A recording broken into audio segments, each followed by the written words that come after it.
one of the great things about symbols is that they tap into our emotions, our intuition, sometimes our memory even. A symbol can remind us of things. So ask yourself, viewer, whenever you're in front of a symbol or an image or a painting or an object, what am I feeling? How am I feeling? Is this benefiting me in some way? Not in a selfish way, but how is this helping me reach the higher self that I want to become? Is this helping me become that person that I want to become? And if there is no clear answer, then just how is this making me feel? In today's busy world, how can we find the inspiration, knowledge, and energy to live a healthy and empowered life? If we balance and harmonize our mind, exercise our body, live according to the laws of nature, and connect to spirit, can we find a way to heal, become our authentic self, and live our purpose with love? I am your hostess, Amy Fournier, and welcome back to Awakening Aphrodite. Hey, welcome back to Awakening Aphrodite with Amy Fournier. In today's episode, I really had just the deep pleasure, so much fun on the show today with my new friend, Fatima-Zahra. She is located in Paris, but she's originally from Morocco, and she is a holistic astrologer. Wow. She is a modern mystic, my friends, and a spiritual mentor to a lot of people. Her mission is to help awaken souls just like you and remember their true divine nature. She does personal readings online for astrology charts and birthing charts. And I love her YouTube channel. I subscribe to her YouTube channel, which is Living Simply with 2 Y's at the end, because she's a wealth of knowledge and accurate knowledge. We have an amazing discussion today about the power and importance of symbols and symbology and their meaning, some of the common ones like the circle and the spiral and the infinity symbol. And I even get a little personal and share with her some of my art, some of the paintings that I've done, which are a lot of symbols. And we talk about how important these symbols are to cultivate certain energy in my life and how to actually be aware of all the symbols that are in our world right now. Culture and life is full of symbols.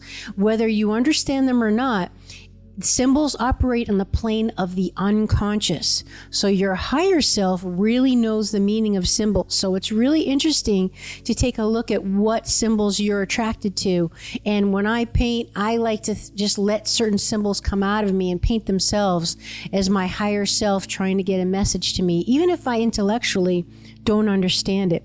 So Fatima is just a wealth of knowledge and deep knowledge about just so many topics, but I love picking her brain on symbology. And I even throw a little surprise at her, and I have her share with us one of the art paintings that I did and how it makes her feel and what she thought the meaning of this symbol was that I painted. It was one of my Biogeometry signatures.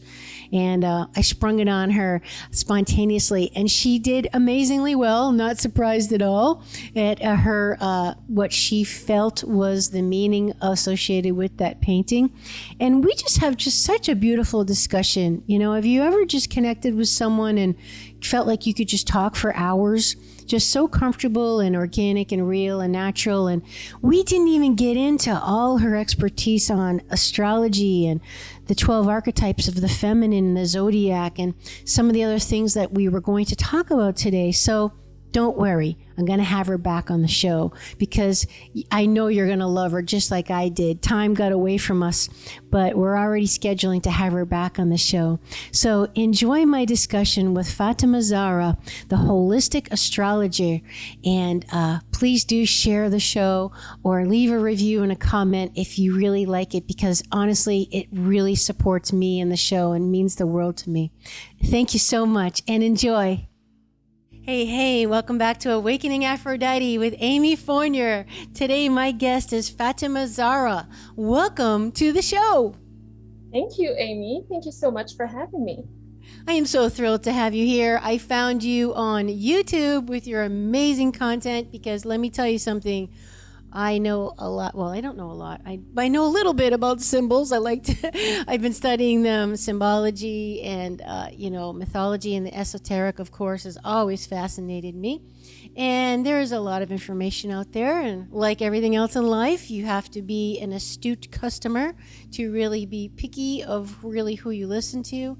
And the wisdom is a lot of misinformation and what have you. But the bottom line is very, very impressed with you and your content and just your knowledge and the quality and everything about it. And I was like, oh God, I got to have this girl on the show to share her wisdom. So thank you again for joining us. Thank you so much for that message. I can say absolutely the same thing, because just discovering your podcast was wow. I was Really? blown away. Aww. I was blown away because I love just how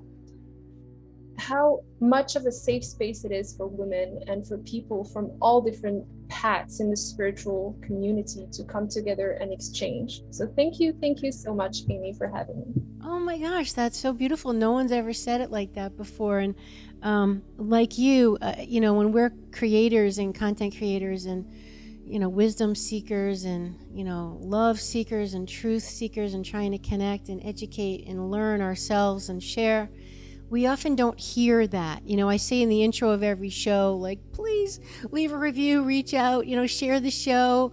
And for all the listens that I get and everything, you'd be amazed at, how many people actually don't do that. So when we actually hear, hey, you're making a difference to me, I want you to know, it's like, woo, wind in my sails, baby. Like, okay, all this work I'm doing is actually making a difference. Thank you for telling me. So no, absolutely. And you got to remember too, you just don't know who you're reaching and when, so keep that in mind. Like, you've been doing this a long time and I've just found you kind of semi recently. For that matter, how long have you been a holistic astrologer? This is my second year professionally. Okay. As an amateur, as a passionate, this has been my 8th year on this path. Okay. Because yes, 2 years, like no way, 2 years. Not to mention, like I said, you can't have the quality of content that you have on your YouTube channel with the depth, the accuracy, the breadth, all of that of your content with, just like a year or two or flash the pen. You obviously are both feet in and well trained in whatever resources that you're using for your development and your education are great. So again, thrilled to have you here. Tell us where you're located. I'm actually in Paris right now. This is my home, if I can say, for the past 5 years or so, but I was born and raised in Morocco. How exciting. So since when did you leave Morocco? Like, tell us about a little bit about your personal journey and what got you to Paris and all that stuff. And you have a very little accent as well. Yes. Do I have an accent? No, you have very little accent considering. And you don't have a French accent though. But yeah, French accent is the worst. I'm just kidding. It's tough. Yeah, it's just tough to understand. No, for me, living in France was not really my main objective, but I always loved traveling. So after a few years, in Morocco studying, I studied art. I'm a trained graphic designer. This is another passion of mine. But I was always fascinated with just discovering cultures and seeing the world, if I may say. And an opportunity came about. It was really all lined up in kind of a synchronicity way. So I just heard a calling and I was like, okay, I have to move to France. So I did. Like 1 year later, I was in Paris. I kept studying and I kind of felt like my experience there was an eye-opener for the things that I really wanted to do. Like, since I moved, I thought that I was going to be studying communications and, kind of leaving my spirituality for myself and just living it as a private inner world thingy. But then I realized maybe my love for art, for creations, for cultures, for communication could be something that I can link with my spirituality. So my experience here, I believe, is about that. It's about moving and shifting from something that I do because, well, that's what I did since, since I was a child, and turning it into something that I can actually live with and embrace. And how exactly do you do that? So I'm hearing that you're merging art design and graphic design with spirituality. Like, obviously we know you're a holistic astrologer, but are there other outlets that you're talking about as well? Actually, by merging, I'm speaking about it more in a internal way. For me, it's more using my love for art and communication as a tool for my spirituality. But in fact, I am actually still having a day job, but I am taking more and more time to work, with my clients and on spirituality, like full time. But no, it's more internal. It's more about me understanding that I do have the possibility to live the lifestyle and the passion that I love so much, may it be symbols, astrology, spirituality, and turn it into my everyday life. Basically. I love it. Well, we're on a similar path in that regard. Can you share with us how long you were in Morocco? And I know that personally that was interesting for you because you had to learn how to harmonize your masculine and feminine energy growing up because of the... Well, go ahead and just tell us the situation there and how that all came about and how you resolved it and integrated yourself. Yes, that's an interesting point, Amy, because in Morocco, the thing about Morocco is that it's a kind of liberal place to live in. Like it seems very open. It seems, quite occidental, if I may say, westernized. Okay. It's not as rigid as some other Arab or North African countries, but the problem with this Moroccan society, if I may say, is that there are so many strict and rigid labels, especially when it comes to women. Society tells you that as a woman, you have to be a certain way. You have to look a certain way. You have to be dressed and to behave in a certain way, or else you're not going to fit in. Most men that I know who live in Morocco have a completely different experience, but the women that I know all have, I kind of look at it as a trauma, because we are constantly told, you can't do that, you cannot be like that. And if you do transgress and, go more on a, maverick path, which is what I always did, you become the black sheep, and you literally become the scapegoat of society, which makes it very difficult at times to navigate, especially when there's such a patriarchal and man-dominated, society around you. You have to toughen up. This is what I did growing up. You have to act very strong. You have to act even masculine. This is why there's so many imbalances in the divine feminine and divine masculine energies. You think if you are not doing the work internally in Morocco, most women think that they can only thrive and succeed or survive even by working with their divine masculine, and their divine feminine is something weak, something to be ashamed of, and something that can physically or metaphysically harm them. So that's a journey. That's something that is still taking time to kind of go away. I remember when I first came to France, I was walking down the street and I was so alert. I felt like I was on cocaine. I was really alert. And then I stopped and I looked around and I was like, living in Morocco made me hyper vigilant and hyper conscious. And it made me realize just how wounded my divine masculine was. I was a hunter. I was afraid. So I was constantly looking around, and above my shoulder was someone following me, on guard. looking at me. Exactly, on guard.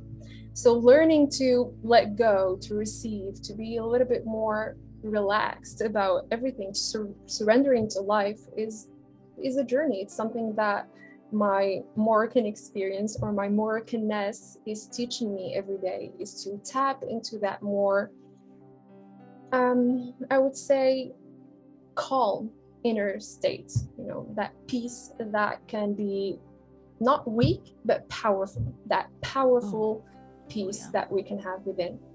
Indeed, it's the most power. Who was it? Lao Tzu said that the water will always wear away the stone. I mean, and we're going to talk about elements, and water is the element of the feminine.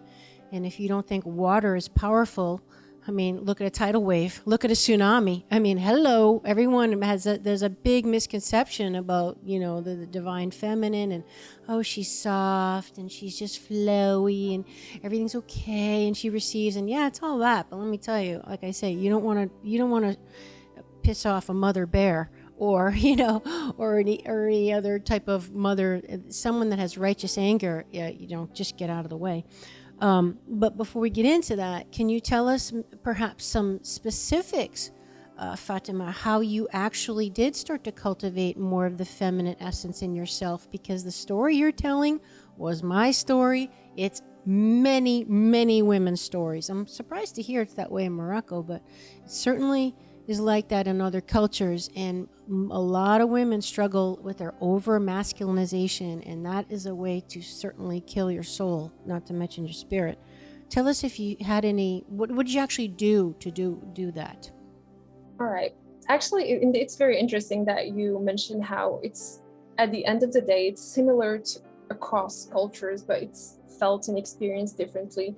And to be honest, I'm going to go even way back than moving out of this environment. Because my parents are divorced, I do think that I also had a little bit of trauma related to how I see, father figure or mother figure. So my mother was always this strong person in the household. So I think internally that played out a little bit. And growing up, as I was discovering more about myself, learning more about myself, and leaning more towards practicing my spirituality, not just on, philosophical way, but also practicing it maybe through magic or prayer or meditation. It really helped me, first of all, locate these traumas. So I believe, to answer your, the first part of the practical things that I did to kind of balance my divine feminine and divine masculine, was to find the trauma, like look at it and be like, okay, there is an imbalance. I do feel like I am more generous than I am of a receiver. As a child, I used to always feel much more comfortable giving than receiving. And when you realize that, when you look it in the eyes, there are questions that are raised, but there's also the possibility to heal. So learning where the damage was done, and learning not the damage per se, but where the wound is located, helped me a lot. So I think my philosophical or psychological approach to things helped tremendously, but also meditation. For me, meditation was one of the big eye openers, because it helped me calm the chatter within my brain, when there's endless voices speaking at the same time. For me, it was an amazing opportunity to not just silence them, but rather listen and let them flow and let them pass through me, and sometimes help me access some layers I didn't know were there. So that journey, that path of meditating and focusing on what's happening within, whenever a situation would arise, I would ask myself, okay, how am I feeling? Can I tap in? Can I do some breath work to center myself and realize how can I better navigate this situation? This, I believe, helped me a lot. Yeah, that's super powerful. So what I'm hearing you say too is, like, you basically got conscious and got embodied. When you say you tapped in, you dropped into your body. And, I think it's interesting when we have an imbalance with the masculine and feminine, again, like so many people do, there's the real issue of safety comes up.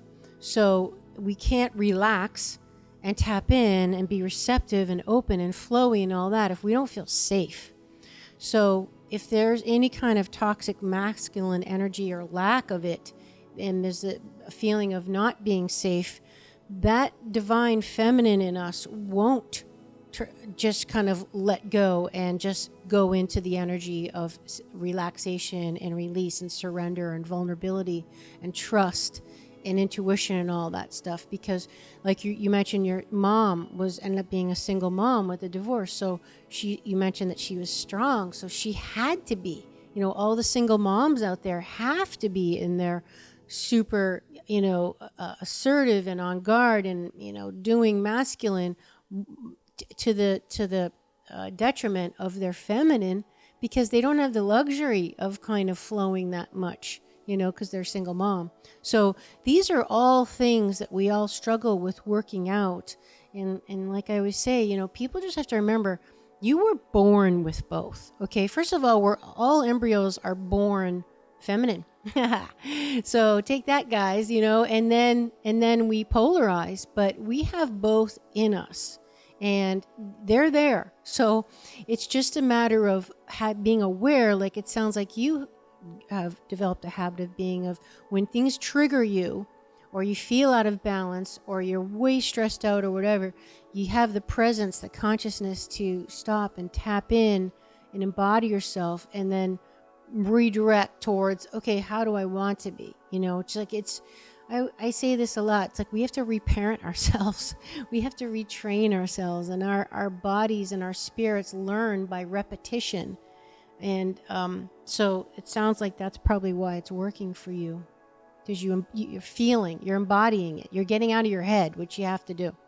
Exactly. And I love it how you mentioned that for the divine feminine to fully express itself and harmonize with the divine masculine, it needs safety. Because this is one of the big things that made it possible for me to better harmonize these two. Of course, there's never total harmony. We're always working on these things, but it's containment. Like for me to contain ourselves, even if our surroundings or our society or our family does not give us that safety, like you said, reparenting ourselves and creating self-containment and self-safety, if that's even a word, Brilliant. is really powerful. 100% brilliant. That's fantastic. Put a pen in that one. That's well said. Totally Thank agree. you. We have to create the environment that we need for ourselves. We can't blame others, look to others. Everyone's doing the best they can at the time. And whatever it is, it's like self-awareness is about understanding what you need and then giving it to yourself. Otherwise, you're going to be codependent. Or you're going to live with a lot of blame and anger because you're blaming someone else, and that's being a victim. And I know all about all that stuff, so I can say it, with clear conscience that, it's not about pointing fingers. It's just helping people be aware, like, take back your power. You don't feel safe, then you got to create safety for yourself and think about what would make me feel safe. And if you are in a relationship where you don't feel safe enough to really be vulnerable and intimate, you might want to consider why not, or Exactly. making some changes or use your voice or whatever. So how did you get over people pleasing? Because that was, I like to call myself a reformed one too. So I noticed you had that. We have that in common as well. Yes. Oh, yes. That was a big, big, big challenge. And it still is, I believe, of course, in some ways. I like to call myself an ex-people pleaser. So reformed ex-people, we recognize each other. Uh-huh. But for me, I believe so to kind of tie it back with astrology, I have my 12th house and my 6th house and my Aries and Libra signs intersected. And in astrology, when you have intersected house, that energy has a little bit more trouble expressing itself. So in other terms, to translate what I just said, it's, for me, there was always difficulty as a child, and still today, it's a challenge in learning when my needs and the needs of others need to be met. And what most children do is that they lean towards servicing others. So as a child, I would be the first person to get up if someone needed water, if someone needed this, if someone needed that. And I love being of service. This is something I believe that nothing can ever take away from me. I love helping others, but not at the expense of myself. So that's when it becomes harmful. It's when saying no becomes actually, when not saying no, saying yes to others becomes saying no to ourselves.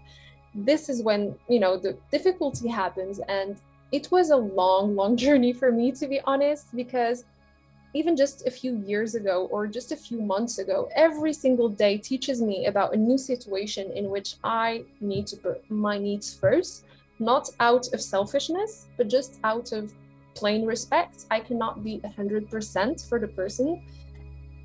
So I'd rather say no, or rather, pass my turn. Like, I'll do it later. I'm not available. Learning to set healthy boundaries, for me, that's like the biggest portion of the challenges that I live on a daily life. Healthy boundaries. And I believe in some ways it stems from confidence and self-value, self-worth. Because yes, it is about lack of boundaries and this and people pleasing. But at the end of the day, when we don't feel like we are enough, even on a suppressed and conscious level, like if you asked me like 5 or 6 years ago, do you think that you have enough confidence? I would say absolutely yes.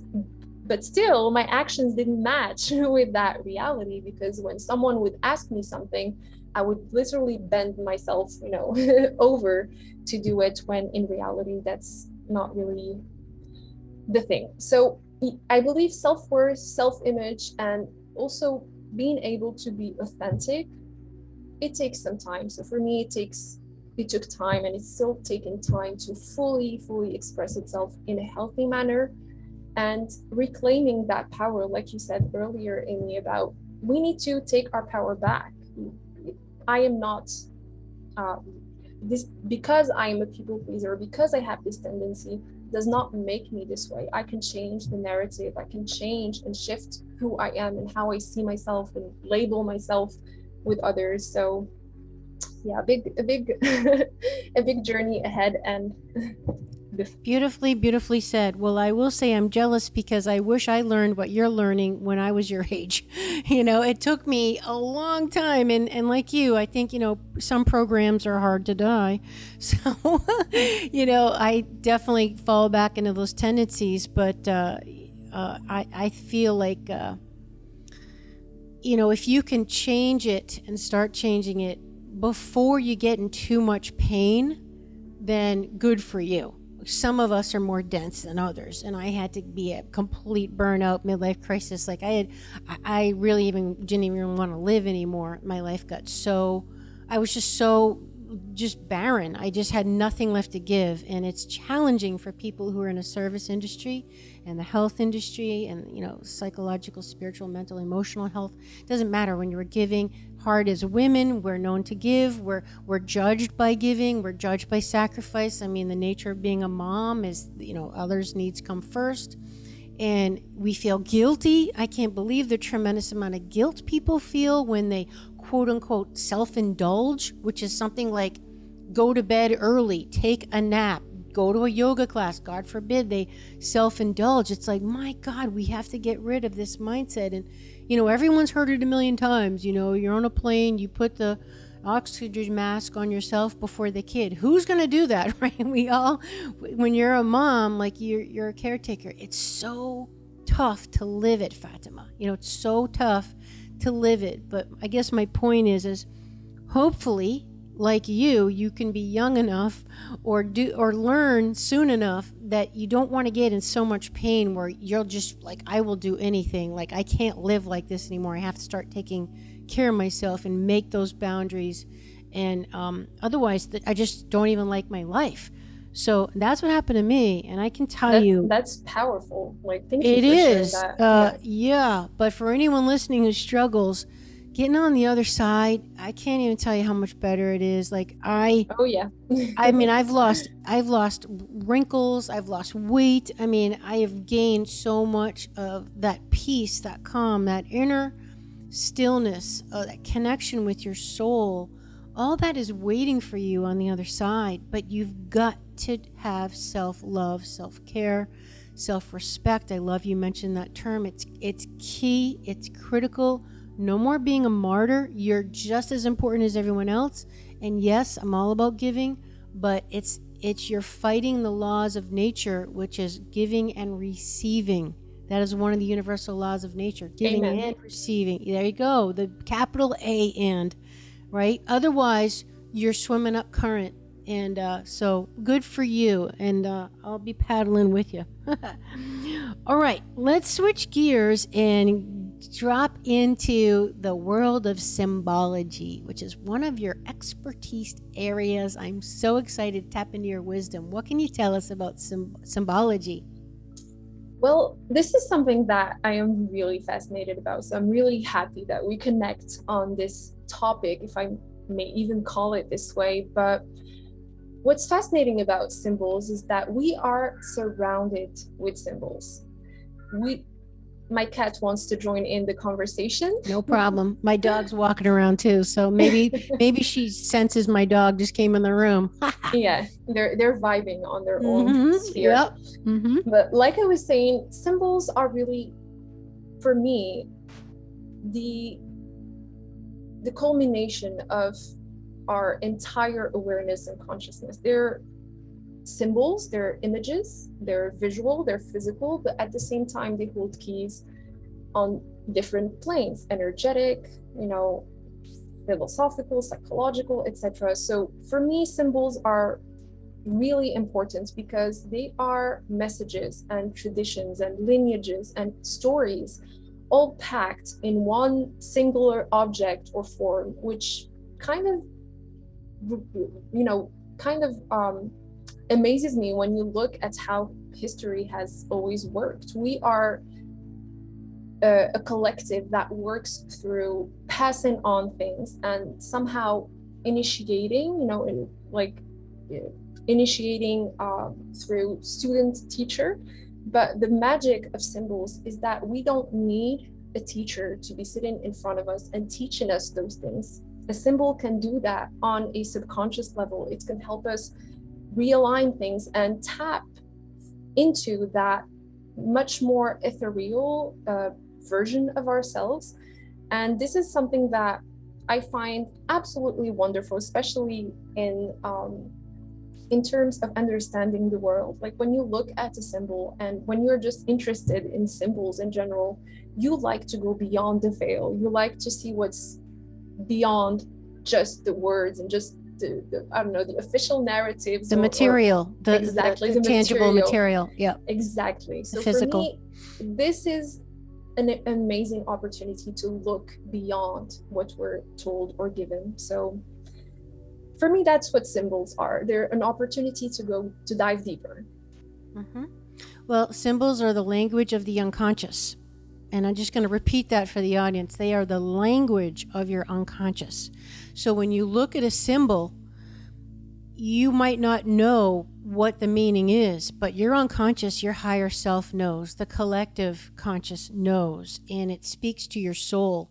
And the best way that I found, that I've been taught to look at symbols, is to not necessarily look at symbols, but feel symbols. Back to our embodiment, is kind of feel what happens in your body. It's like how when you look at art, and we're going to talk about some of the particular symbols.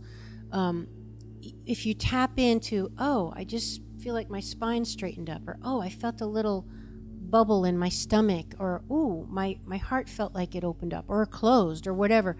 Tap into how you feel when you look at a symbol, because that's your higher self speaking to you, even though your logical brain, your intellectual self, doesn't have any clue what the symbol is, because symbols bypass logic, and that's how they work. That's why they're a symbol, right? They're not necessarily what you think they are, but there's a part of you that knows what they are. That's why many of us resonate with certain ones, and that's why, like, I'm an artist, I'll paint certain ones. I'm going to share some of my paintings today because I know we're going to talk about these, but because I want to call in, when I do research what it means, I want to call in that energy to my life. So that's part of how you can use symbols to manifest in the real world. So Yes, on that. I'm so excited to look at the artwork. Okay. I'm so excited, but that's very interesting. Just the fact that you mentioned how symbols call in that visceral knowledge that we all have, that unconscious collective that actually ties us all together. We are all interconnected with this divine pool of energy and downloads. So in fact, like, yeah, all we can say is that symbols are indeed a very beautiful gateway or portal towards these dimensions and wisdom that we can learn from them. Yes. So we can learn from our higher selves and integrate all of who we are, because your unconscious never sleeps. Your unconscious is tapped into the collective human unconscious, as Carl Jung says, the collective. So there's a part of you that is whole, complete, integrated, omnipotent, omniscient, all the omnis, so wow. I mean, how cool. That's part of why they're so powerful. Okay, so do you want to mention a couple of the key symbols that come to mind for you? A key symbol, I would say the Yin Yang. This is the first one that comes to mind because it's something that I really highly resonate with. I have a tattoo of a Yin Yang. Oh, show that again for people on YouTube, FitAmyTV. Aha. It's actually one of the very first symbols that I dived into a little bit more on a research, more methodological, approach, because in the past, I would say I always loved symbols. I loved, my dream actually as a child was to become an archaeologist. I loved everything that has Oh my God, you didn't mention that. That's super important. Cool. That was such a, something that gave me, drive and fuel. I wanted to uncover the mysteries of the world, and symbols have that part of mystery in them. Indeed, yes. But then I began, life happened, and I grew up, and I realized, okay, I need to learn maths if I want to be an archaeologist, so I'm gonna choose another route. But today I feel like I'm an archaeologist on a different realm, a different level. Mm-hmm. But when I grew up, the first symbol that would always come back and forth, like I would see left, right, and center around me, was the Yin Yang, especially during that time. Wow. Where I was trying to heal my divine feminine and divine masculine. It was, I didn't know why, but I kept seeing it again and again and again, in billboards and stickers. So I decided to dive deeper, and I got myself a book that I absolutely love. It's in French, but maybe the viewers can find a translation. It's called La Clé des Symboles.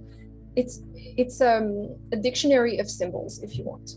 So nice. The first thing that I looked for was the Yin Yang. I was definitely passionate about it. So I went there, not passionate, but curious about it. So I went there and started reading, and everything made sense. I was like, okay, I need this energy in my life. I need this flow of yin and yang energy. I need this interconnectedness, and making the two polar opposites unite and come together and work together in my life.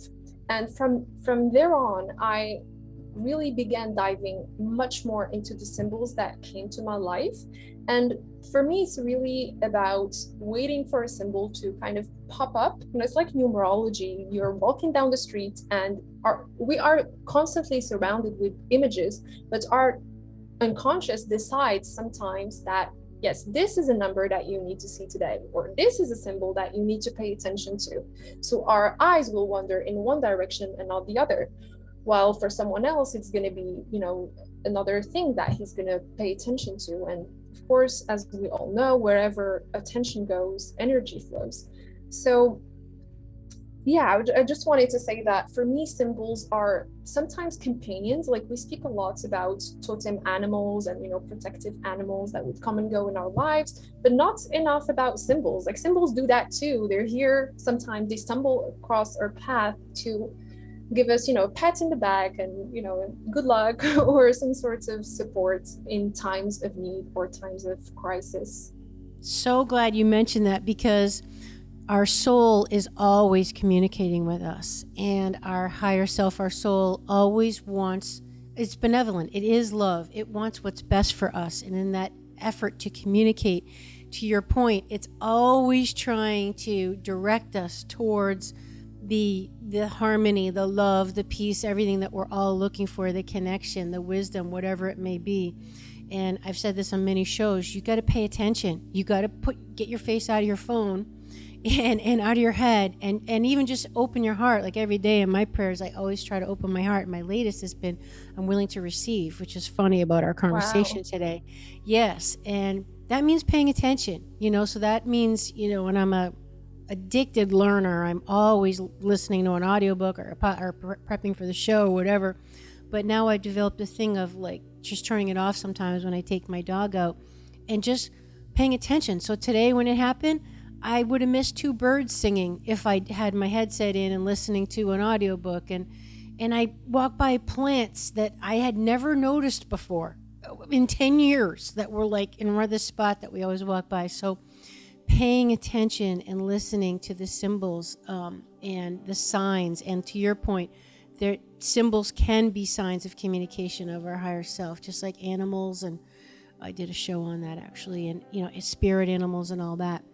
But I'm really, really glad you mentioned the Tao symbol, the Tai Chi symbol, the Yin Yang symbol. It's the one that's half black and half white that people might recognize, because it really does represent the two polarities coming together, the divine masculine and feminine in unity, and the fact that, like I mentioned, each of us has each of us in us to create one whole, which is the divine in ourselves. Such an important one. How about the Ankh, which is another important one for the feminine? Actually, as you were talking, I also realized that, like, the fascinating part about symbols, and actually a friend of mine who is into hermeticism and alchemy once told me, it was a long time ago, he told me, the minute you dive into some of the magical textbooks and more in-depth paradigms, I would say, the core of life is man and woman, male and female, and the divine polarities working together. And lately, as I was going through symbols, the Ankh as an example, the Egyptian Ankh, I also came to that same conclusion, that somehow every single symbol that we can come across, not, of course, I'm not making a generalization here, but most symbols have this underlying idea of merging different things, of bringing two things, day and night, active and passive, female and male, together. So to circle back to your question about the Ankh, I think some of the most fascinating symbols are Egyptian, because there is so much wisdom in the Egyptian teachings, or what we have left of them, to say the least, because of course there's so many things that we ignore and don't know about. But the Ankh is an eye-opener. This is a key. This is for me, a symbol that can literally open doors.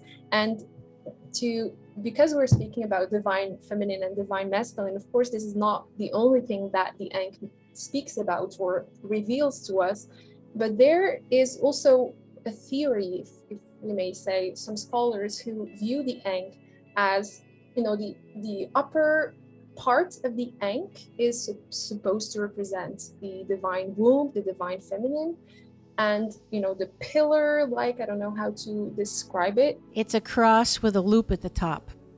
If you think of a cross, and just loop off. In fact, here's one of mine, and I'm going to have you continue. Oh, if anybody is watching on YouTube, it's so beautiful. FitAmyTV, Awakening Aphrodite. So this beautiful. Is what the Ankh looks like.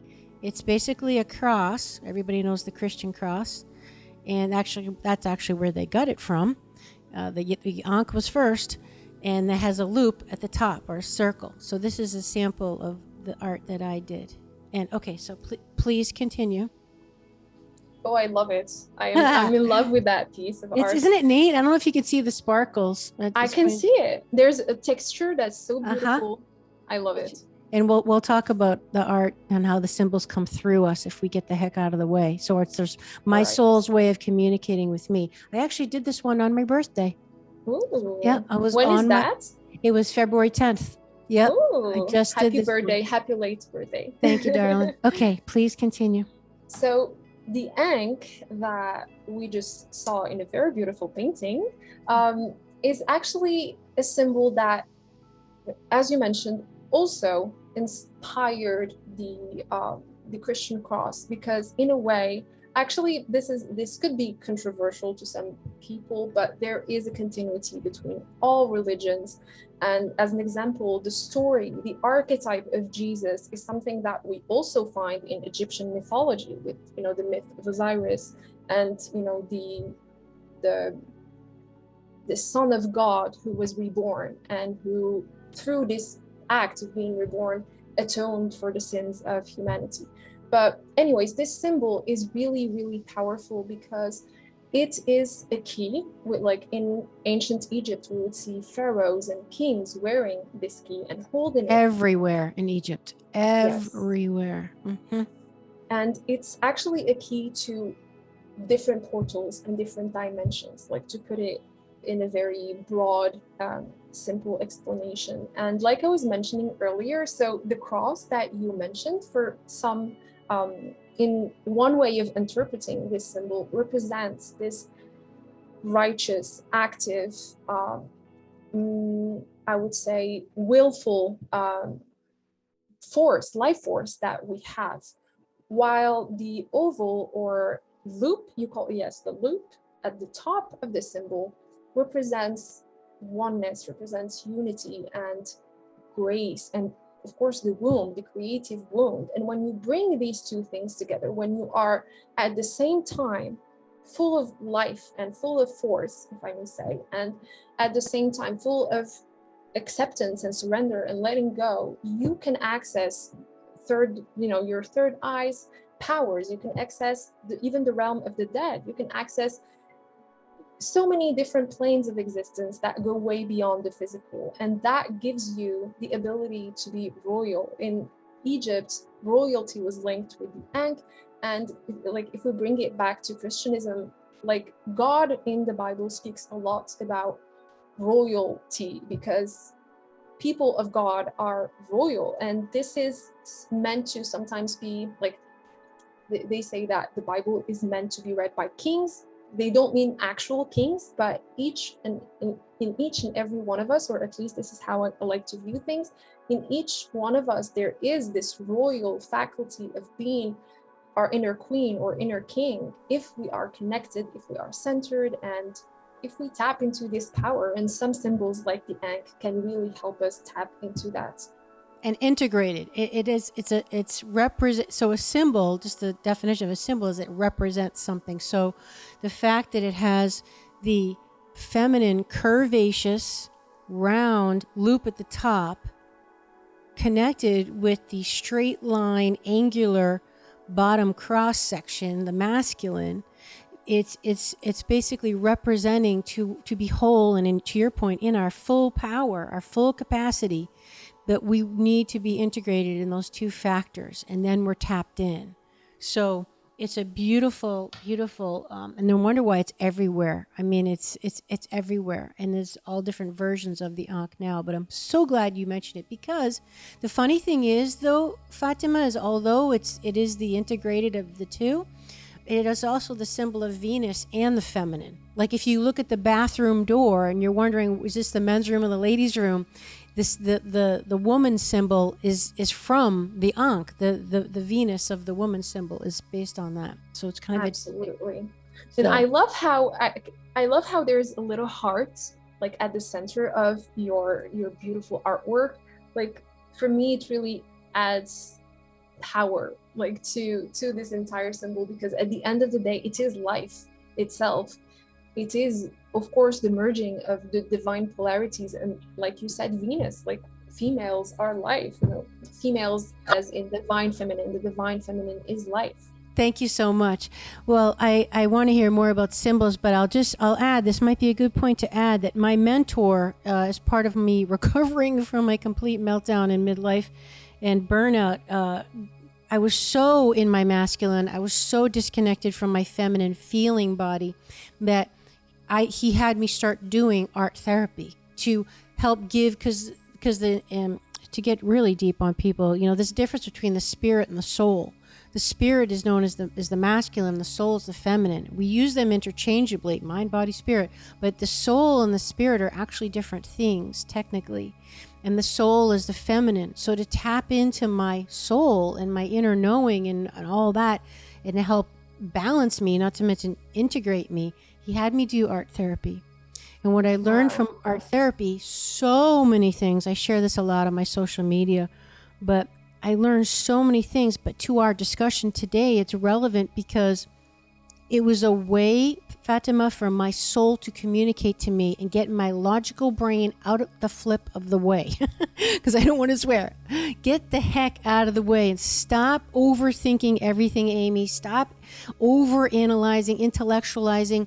And then also it was really interesting when I would do art therapy because I would get really upset because my skills weren't very good and it wouldn't look the way I wanted. And this thing. And it was like, oh my God, like you gotta just let it flow. And who cares what it looks like? And that's the whole feminine thing. Just go with it. But that's when it becomes perfect. That's when it becomes amazing. It's when you tap into the potential knowledge of the art, because you're getting your ego, your personality self out of the way so your higher self soul can speak to you through a symbol. So when you said you like my art that I'm showing of the Ankh, I didn't know what I was going to draw that day. I had no idea. Actually, I had something else in mind. I was going to draw a snake or something. I don't know what it was. But it just didn't turn out that way. So when I do my art therapy, it turns into therapy when I really just let what wants to be expressed come through. And often that's when I get the coolest symbols. And I'll almost every time I end up finishing something that wasn't what I expected when I started. That's beautiful. Yeah. Thank you.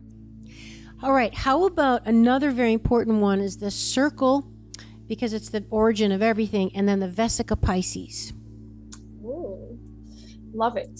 The circle is a very interesting symbol because in a matter of, it's like, this is an understatement. It is everywhere. It is literally everywhere. This is for me, one of the most basic symbols that we can see in nature or all around us.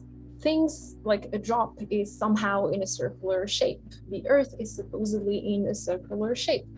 And our eyes are in a circular shape. And because of this, there's this idea behind this beautiful symbol of unity. You know, there's something about unifying and entering into something else, because through a circle or a hole, if I may say, we can also look towards other things.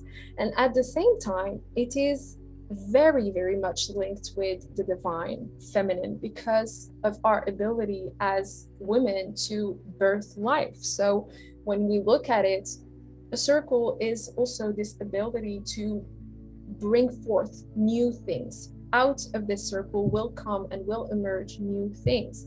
So a circle is multiple things, but one of the most important things is this oneness, this idea of becoming whole.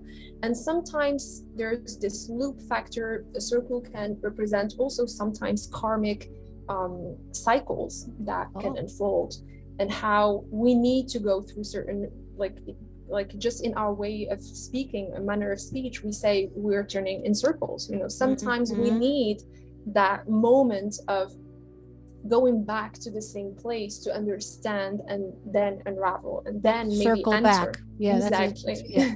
Circle back. Exactly. On that. Yeah. But for me, it's really like, bottom line is the circle for me is one of the most powerful symbols because it is the base of so many other symbols. Of everything. Exactly. And then the flower of life, right? I mean, it's the basis of all of creation is from the circle, and then the Vesica Pisces is from the circle, but it all starts at the circle. And the circle is even the basis of triangles because of the overlapping circle points and even squares eventually, right?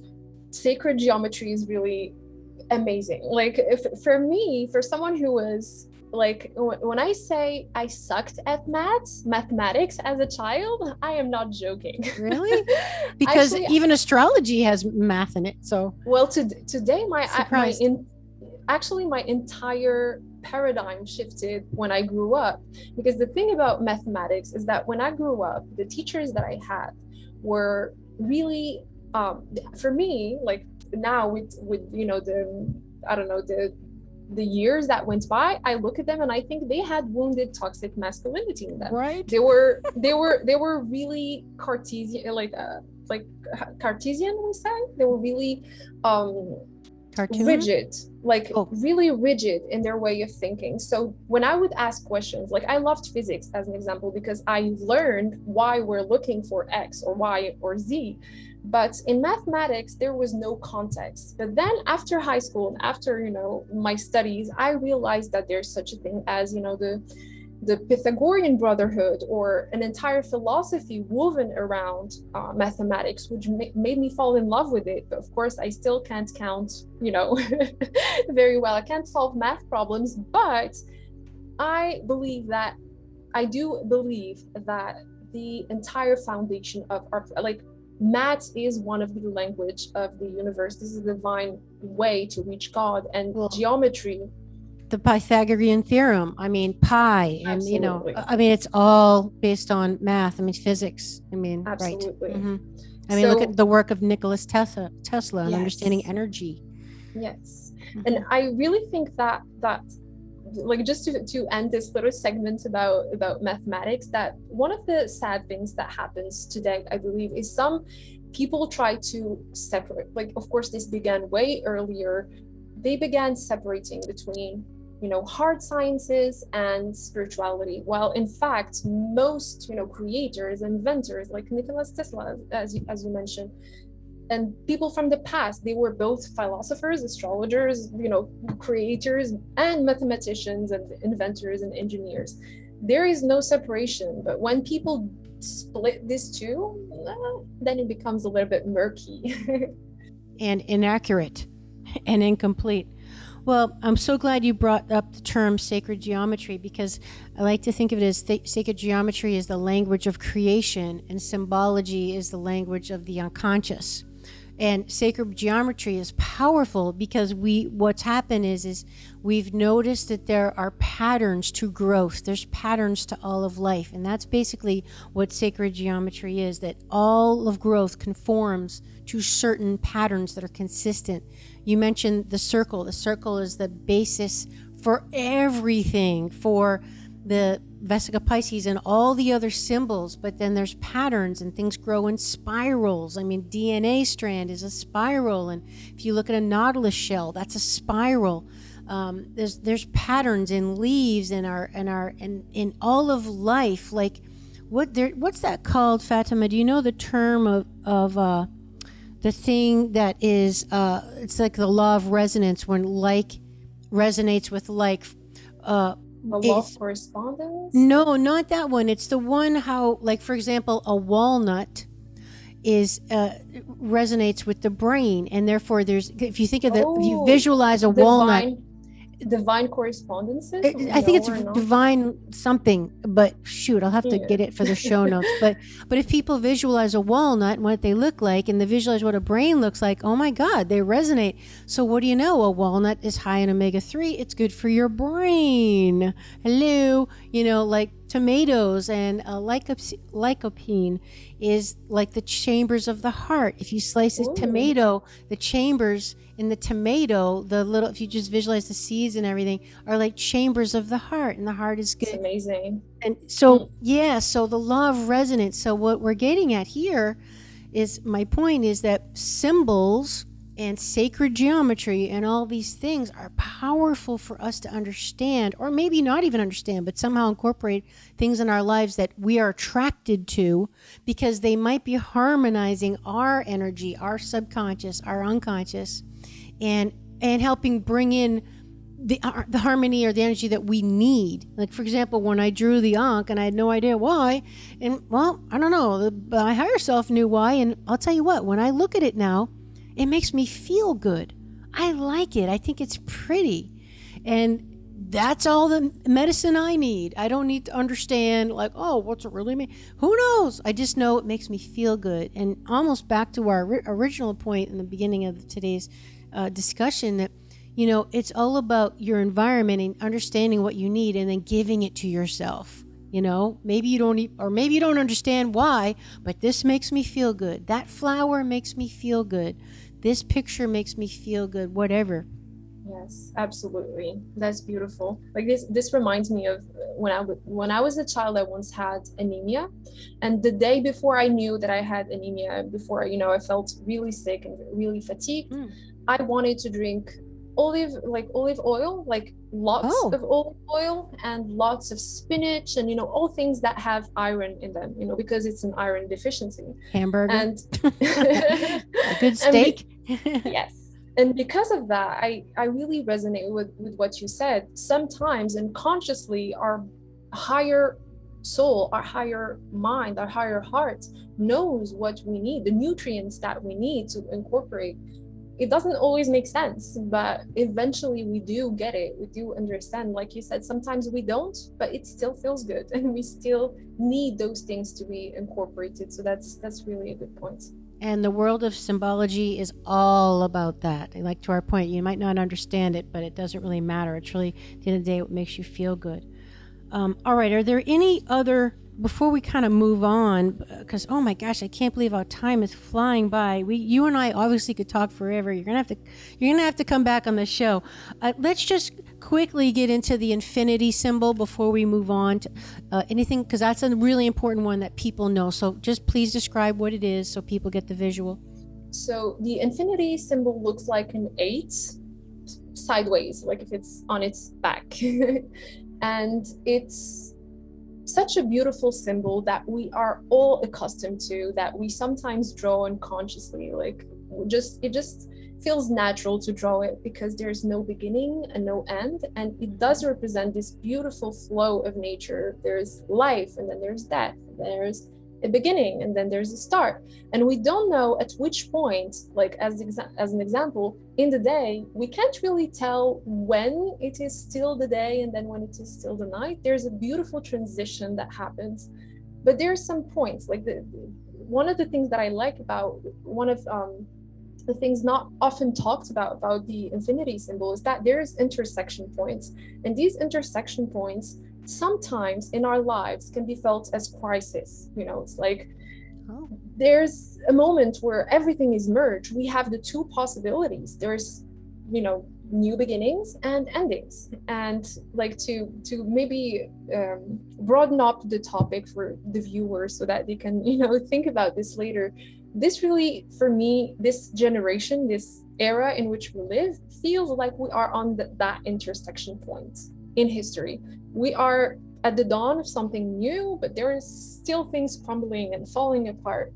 So it can feel weird and awkward and uncomfortable, but let's trust the process. That's what I tell myself. We need to just trust the process and allow this flow to happen, because eventually this cycle will re-energize and re-empower itself again. And that's how it has always been. I love it. That's so key.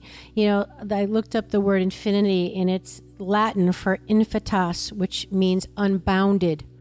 And I have another picture to share with you. This is one of my paintings that's not done yet. I apologize for the people listening on the podcast if you're driving or whatever, but go to my TV channel when you have a chance, FitAmyTV, or I'm sure you can imagine what it looks like. I don't know if you can see, it's a little bit bigger. Here's an infinity. Oh, I love the colors. My favorite color is royal purple. I love it.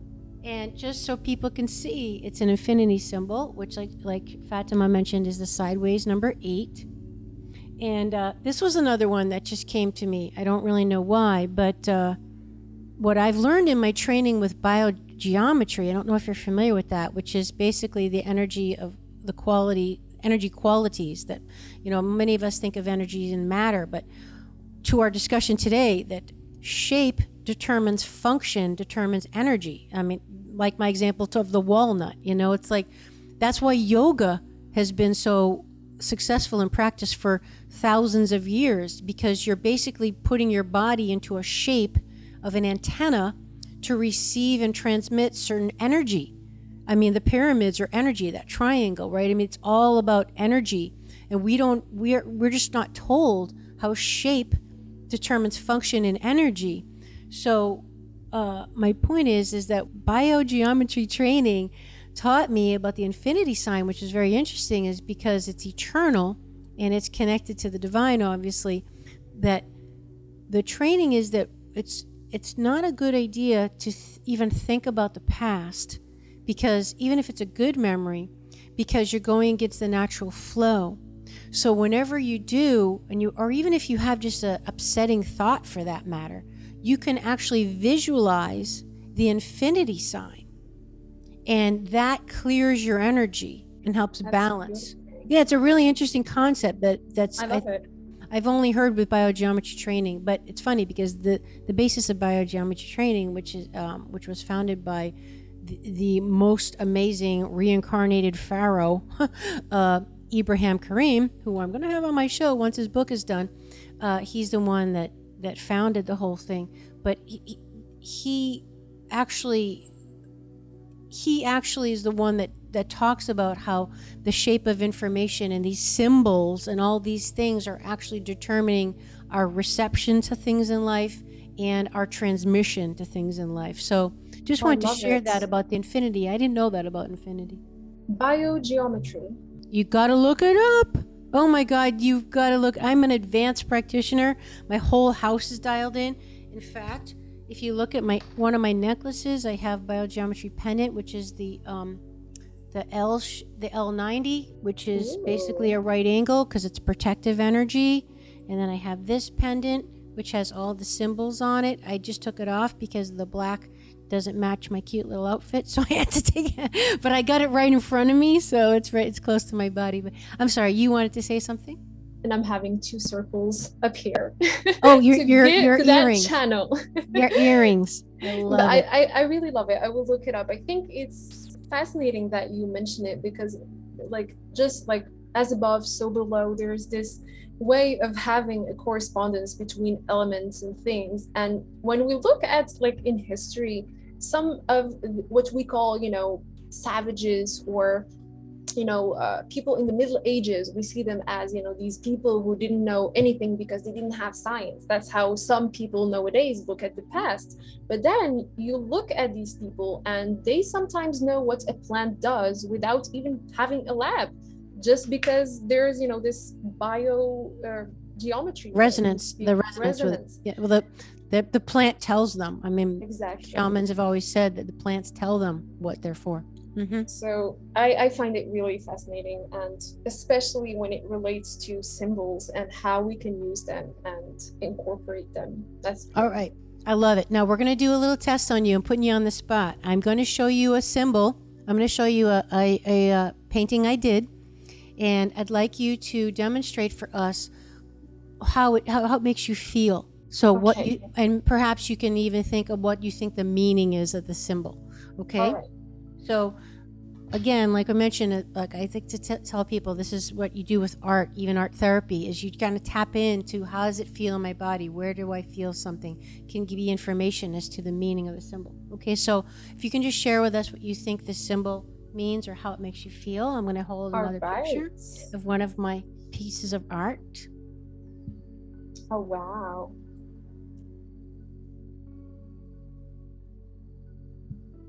So beautiful.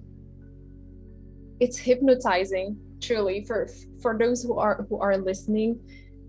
It's a beautiful spiral shaped in a way I cannot fully describe. Maybe Amy, you can better. Well, how does it make you feel, and what do you think it might mean or symbolize?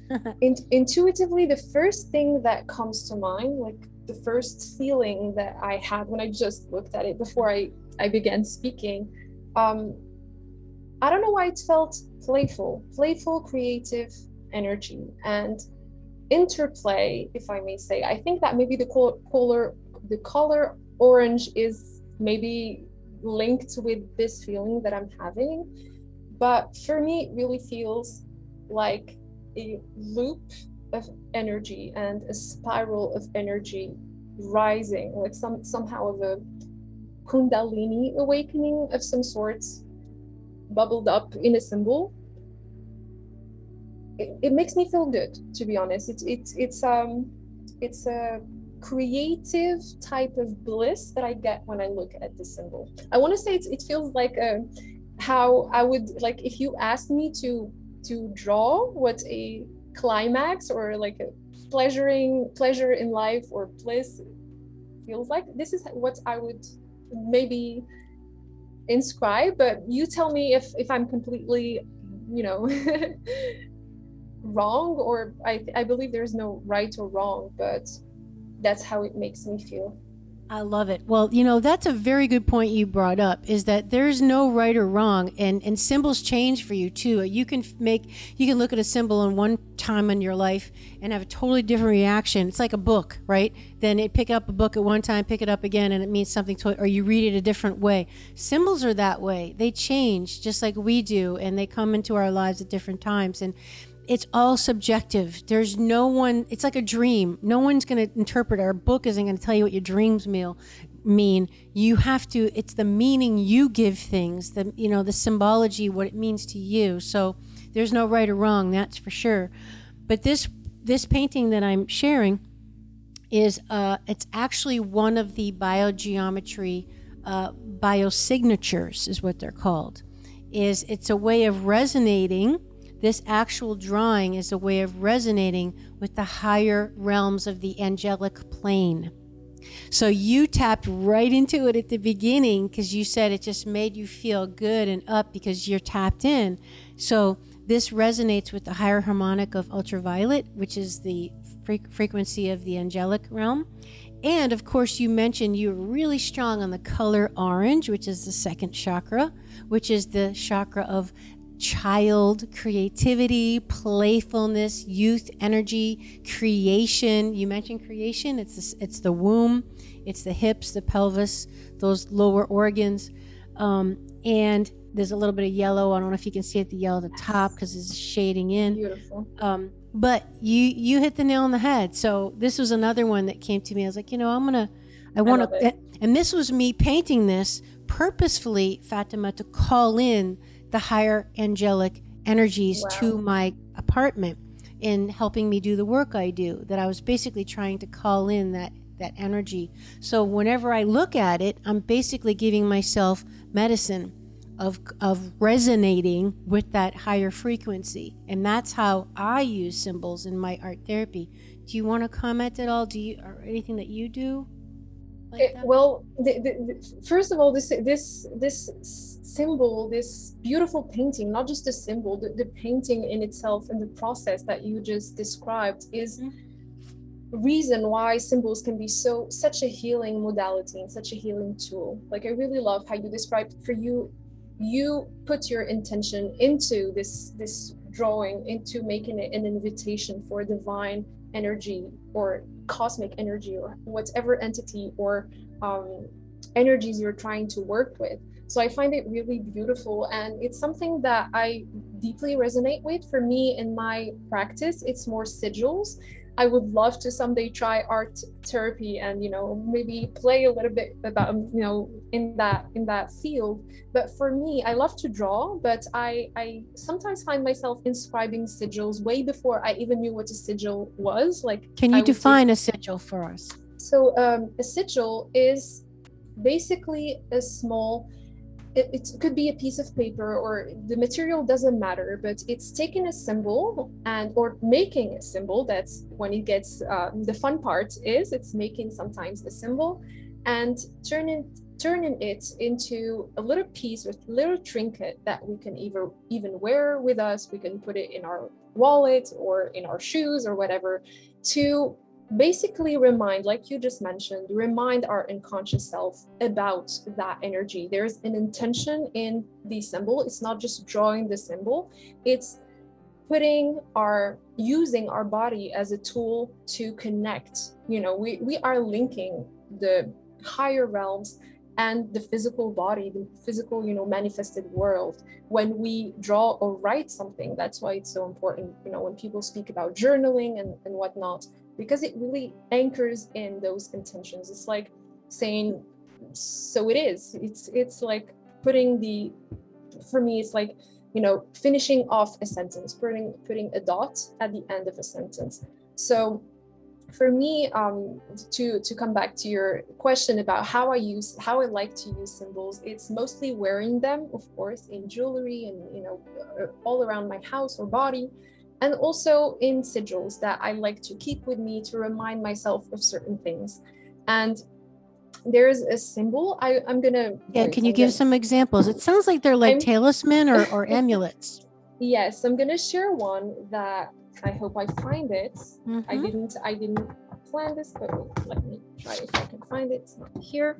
There's sometimes at certain points in my life, I would find myself writing or drawing certain symbols that are a syncretism of different symbols that I see around me.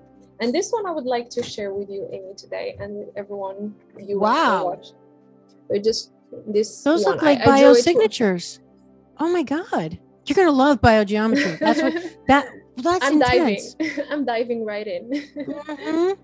Oh, it's got an infinity at the top. Yes. So for me, this symbol, if I wow. For those familiar with the Lovers card, and tarot. In tarot, yes. For me, what I love to represent in this symbol, and what I needed at that time, was to represent, there's in the tarot card, for those who are not familiar with the card, there's a man looking at a woman and a woman looking at the angel above them, the couple, and the angel is giving them divine love and guidance.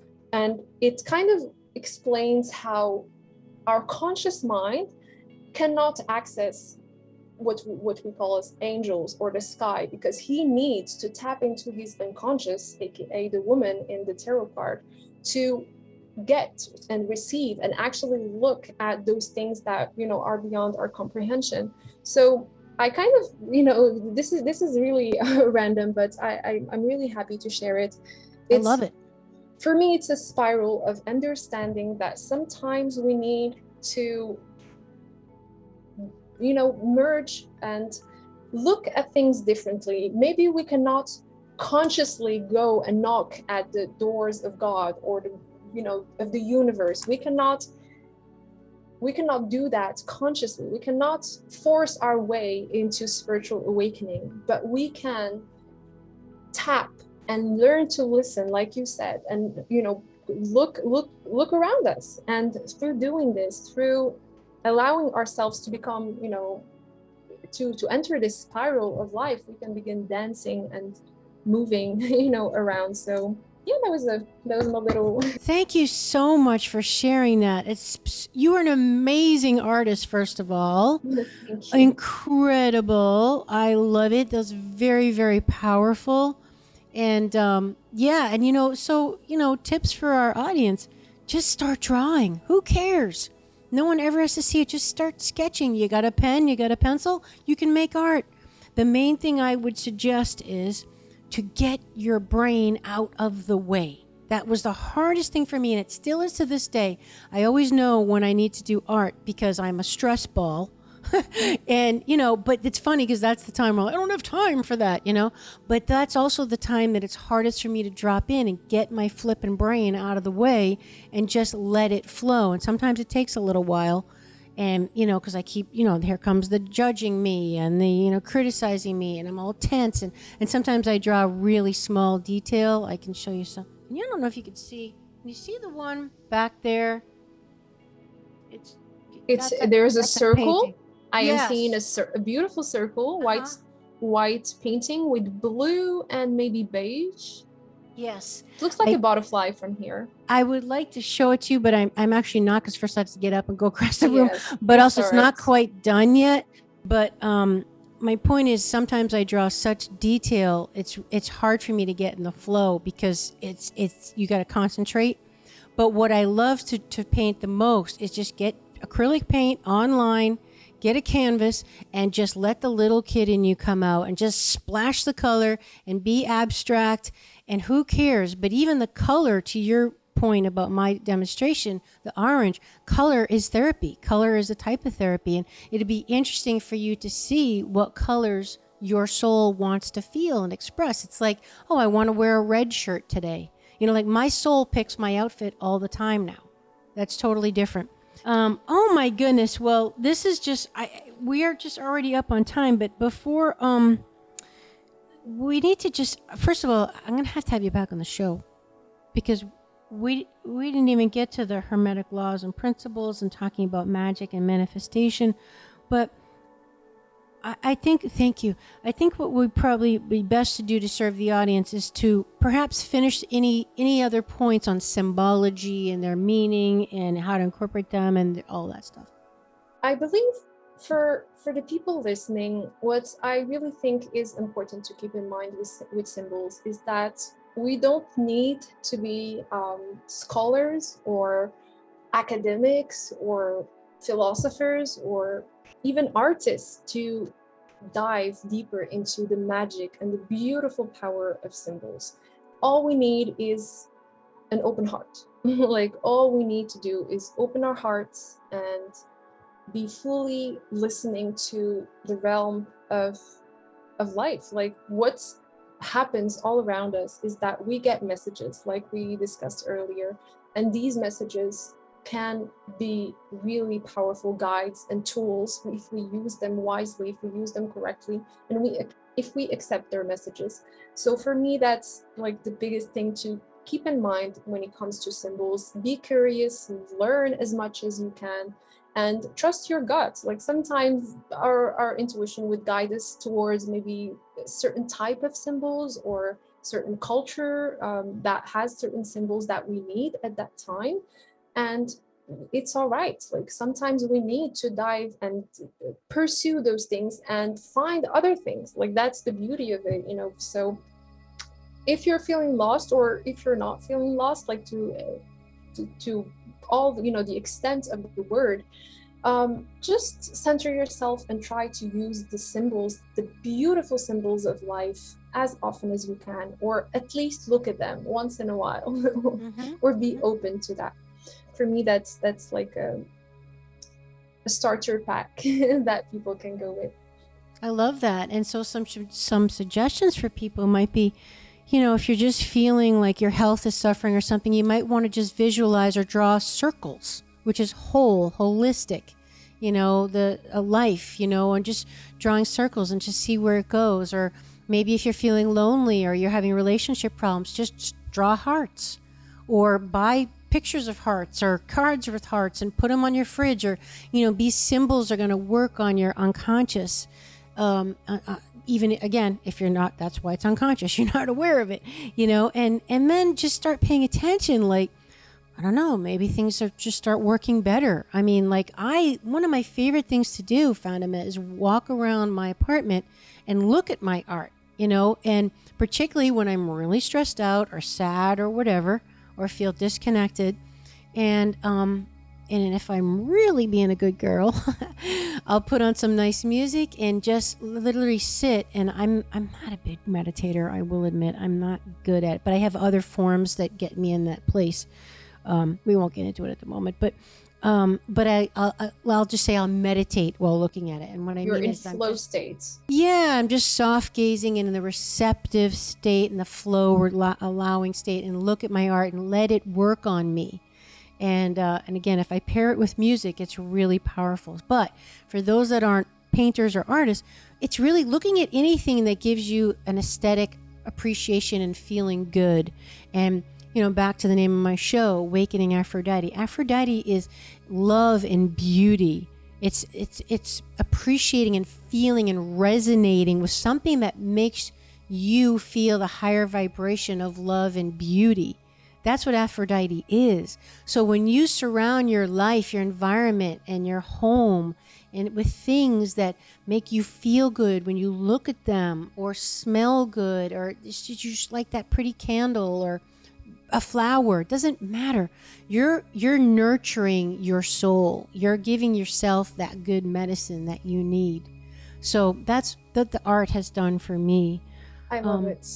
And if I may add on yes, this, of course. like this is really a beautiful thing to remind people to be mindful about their surroundings. And I don't want to fearmonger people or anything, but as much as it is important to, you know, make beautiful and intentional symbols enter our lives, we need to be careful about the ones that we do not want, because symbols are sometimes used by brands or movies, and you know, some other people also use symbols, but in ways that make us maybe consume more, or you know, fall into certain habits and tendencies we do not want.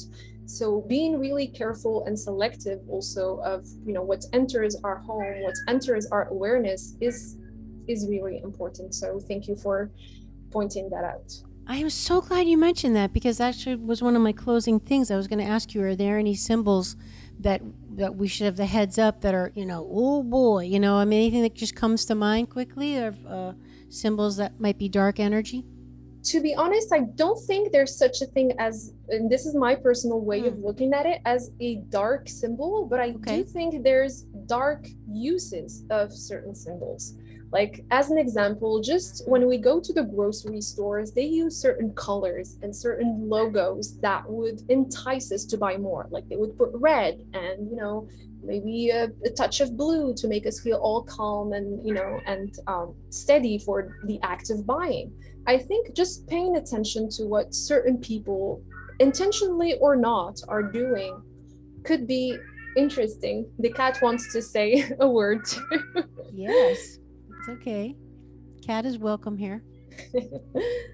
So, like I was saying, I believe that being aware of how certain symbols, even if they're, of course, the thing about good symbols is that too much of a good thing can be harmful. Like too much, I don't know, too much wine can be harmful, too much water can be harmful. Anything in excess is harmful. So just be aware of brands or companies or people who may want to target you, because our subconscious is really something that is really coveted in the universe. Our subconscious is a farm, and some people, unfortunately, are farmed every day. It sounds weird to say it, but they are literally glued to their phone all day long. They have, you know, pictures of things that are not really helpful or helping them reach their higher, you know, potential every single day. So being aware and letting go of what's not working, and just, you know, not putting our blinders on, you know, just take the blinders off and take a deep look at what you're looking at. For me, that would be the best way to go, instead of maybe going into fear, or like as an example, just the pentagram as an example. A lot of people fear the pentagram, and it's not a bad thing unless you use it in that way. So for me, everything from, you know, magic to spirituality or just life, regular life, a knife can be used to cut an apple, and it can be used to kill your spouse. So make your choice and choose wisely what you do with the symbols that you have. Such a great point, that everything has a dualistic nature. I mean, for one way or the other, good or bad. And to your point, that you might not know these symbols that you're looking at the grocery store or on your phone, but you better best believe that advertisers know. They know very well, millions of dollars spent on the psychology of symbols, and again, shape information, because shape determines function, and that determines behavior. So they know very well about color. Like you said, I mean, are you gonna, you know, buy, if you go in the natural section, you know, most of the things that are labeled natural are either green or brown. That's not a coincidence, you know. So how would you feel about, yeah, you know, it's like, and then when you look at the ingredients, there's a list, like there should be the skull and crossbone symbol on that one. That's what should be. Yes, so they know very well the use of words and shapes and symbols and colors and all that, back to the mighty dollar. But we are now going to know better. We're going to educate ourselves and be selective consumers and filter your environment. I say this to people a lot. You know, we're particular with our diets, and we try to really watch what we eat, and we, you know, move our bodies and all that stuff. But you need to be just as selective with your environment the information in your brain, what you're looking at every day, what you're listening to, whether it be the news program box, as my guest Jim Gale refers to it, or the smell. I use aromatherapy all the time, different oils. We know lavender to relax, or peppermint to wake up, or whatever. Just be selective with all these modes of information. It's all information, whether consciously or subconsciously, that we are processing 1 billion bits per second. And you know what? If you want to make your life the way that you want it, take control where you can, which is what information you're exposing yourself to on a regular basis. That's my take-home message. Do you have any final thoughts, my friend?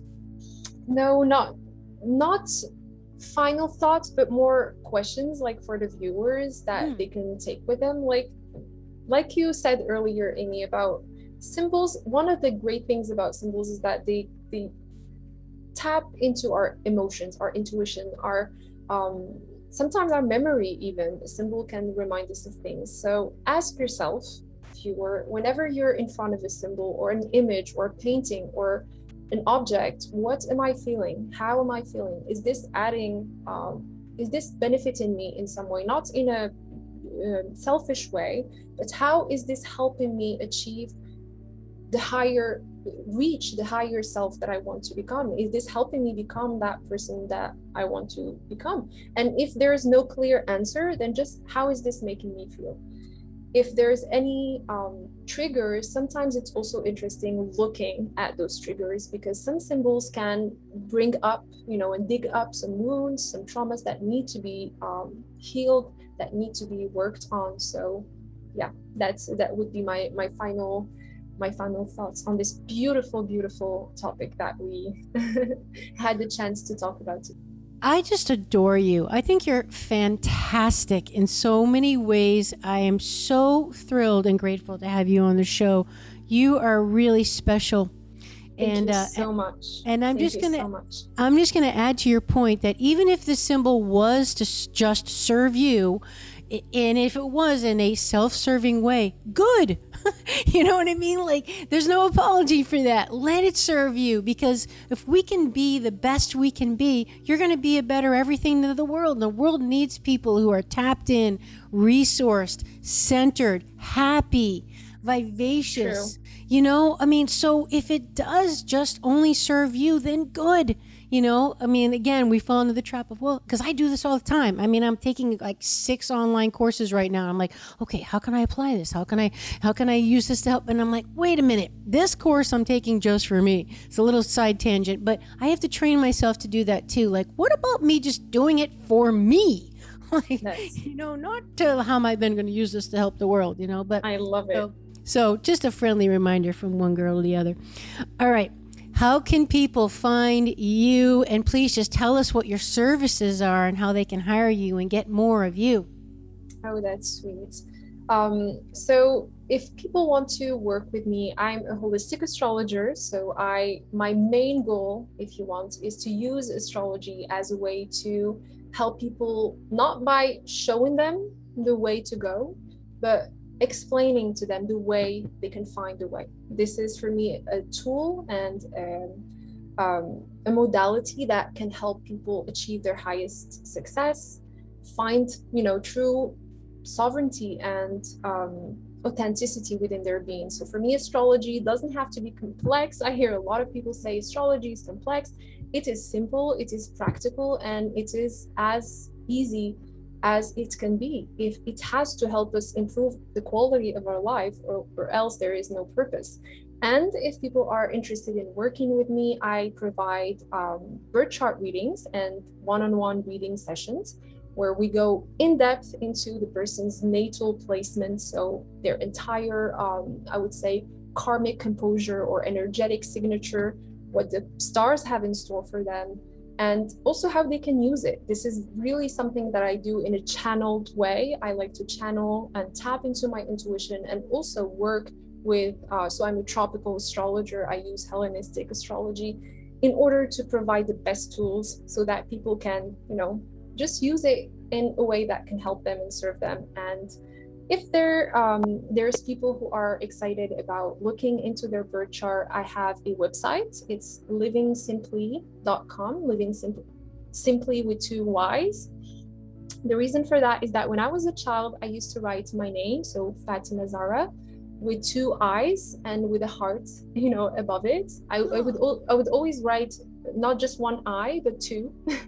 So for me, repeating these letters was really symbolic for me. But moving on, livingsimply.com is the way to find me. I am also active on Instagram and YouTube. So if you are not ready to, work with a professional astrologer, there's no problem. Just tap in, tune in. There's lots of free resources that I like to share, from videos to blog articles, etc. And yeah, I would love to discuss more with anyone interested in astrology and all the beautiful aspects and topics that we mentioned today. Now, your Instagram handle and your YouTube channel name. My YouTube name is Living Simply as well. And 2 Y's. 2 Y's exactly. At the end. Mm-hmm. And on Instagram, it's the same thing. Like, okay. Your girl is very, I am consistent. Smart. Very smart. That's one thing I regret is my YouTube is FitAmyTV, because it's so old. It's older than me. It's old, and it's not consistent with. But we did add Awakening Aphrodite FitAmyTV, so it's easier to find. My Instagram is FitAmyTV. Yes, I will add that everyone, I subscribe to her YouTube channel. It's fantastic. And if you want, well, you earned it. I mean, you deserve it. I don't subscribe to just anybody. And if you want more in-depth, not only of Fatima, but the symbology discussion, you go through like 24 different symbols, the spiral and all these ones I never even heard of, and you really break them down and explain them. So please have fun. Next day, you've got a couple hours, you're chopping vegetables and doing housework. Pop on YouTube and get educated, get inspired. I love your YouTube channel. I watch it all the time. That's fuel for some very more exciting episodes. I'm so excited. Thank you. Indeed. For that. Oh, you're going to come back. We're going to talk about archetypes, the feminine in the zodiac, the 4 elements, and definitely get more into astrology. So once we're done today, I'm going to schedule the time to have you back. I can already hear the audience screaming, we want to hear the rest of what she had to say. Wonderful. Thank you so much, Amy, for having me today. It was a pleasure. Like, I am so excited. Like, me too. As a human being, I see you, and I thank you really for this time. Thank you, my friend, and I feel the same way. This is better than I could have hoped for. This is fantastic. Thank you so much, and everybody, thanks for sharing, commenting, listening, watching, whatever, and just being with us in this time and place. And until next time, we'll see you, everyone. Thank you. Thank you. Would you like to support my mission to help empower people all over the world to be all of who they truly are? If so, please subscribe to the show, leave a review on iTunes, and share it with a friend. And if you're looking to take immediate action to align your energy and optimize your health, visit amyfournier.com. Thanks for listening to Awakening Aphrodite. Let's awaken her together in you. I'm your hostess, Amy Fournier, and I already can't wait to be with you again and for you to hear what I have planned for the next show. Thanks for listening to Awakening Aphrodite with Amy Fournier. To learn more about Amy, check out her website, amyfournier.com. That's amyfournier.com. You can also check out Amy's live and on-demand virtual fitness and yoga classes, and sign up for her newsletter to receive a free mini ebook of 3 of her top tips for making holistic health a lifestyle. Again, that's amyfournier.com, and get your ebook sent to your email immediately. Connect with Amy on the daily on Instagram at FitAmyTV, FitAmyTV, and watch many of the podcast episodes and subtopic clips on her YouTube channel, which is also FitAmyTV. Enjoy, and we'll see you next time on Awakening Aphrodite.